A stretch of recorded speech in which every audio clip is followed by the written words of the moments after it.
Hello. It's my great pleasure to share this presentation with you on the behalf of Blue Shield Côte d'Ivoire, a committee under construction who could not be with us today in person at the General Assembly.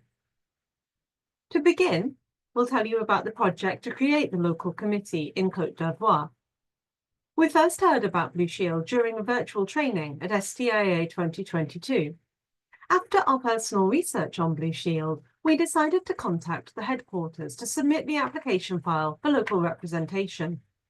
The second step was to contact the headquarters by email to inform them of our desire to create the local committee at the Côte d'Ivoire. Following this, we had a video conference interview with the accreditation committee. They gave us several recommendations and the necessary steps to create the committee and what paperwork would be needed.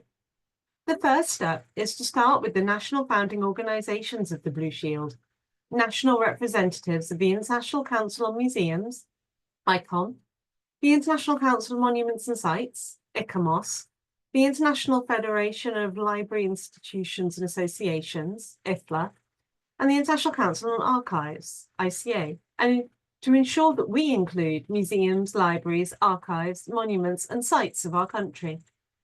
So we contacted some representatives of the founding organisations of Blue Shield by mail and some by email in order to submit the project to them. We were delighted to receive a favourable response to our project from them and to begin the creation of the Côte d'Ivoire Committee. The vision of creating the Blue Shield in Côte d'Ivoire.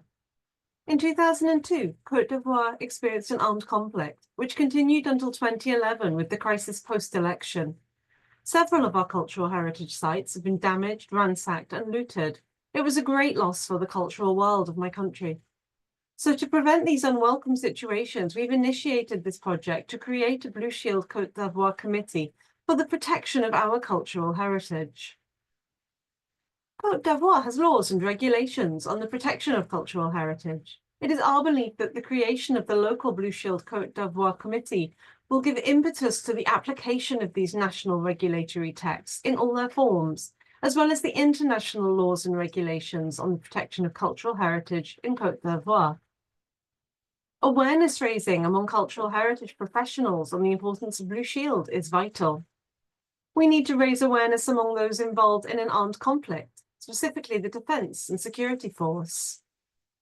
It is our aim to introduce a chapter on Blue Shield into the training model for cultural action professionals. And our expectations following this General Assembly are the formal accreditation of the local Blue Shield Côte d'Ivoire Committee, implementation of Blue Shield's mission to achieve our objectives, and effective participation in the next General Assembly, with voting rights allowed to Blue Shield Côte d'Ivoire.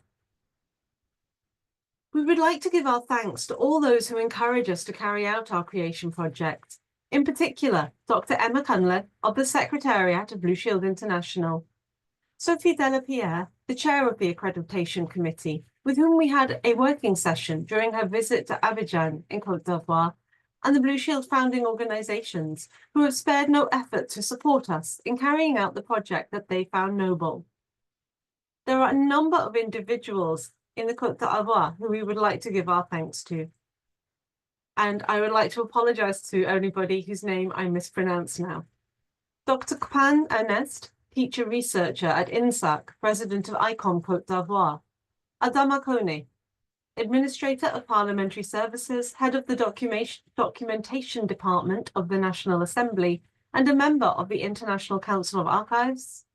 Mrs. Gabuli Constance Obsequi, Director of Documentation, Archives and Publication at the Ministry of Economy and member of the Board of Directors of IFLA.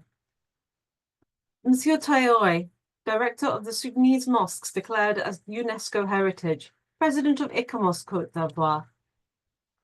Monsieur Asamoah Zephyrin, Director of the Central Library of the Université Félix Houphouët-Boigny de Côte. Mr. Kofi Edgar, Director of the Zaranao Museum, Mr. Dabla Elvis, Director of the National Archives of Côte d'Ivoire, Dr. Mbesso Aman Jean-Pierre of ICOM Côte d'Ivoire, and Lebre Marie Leonard, General Director of INFJ, my manager. And if you would like to contact the National Committee, you can find their contact details here. with our thanks.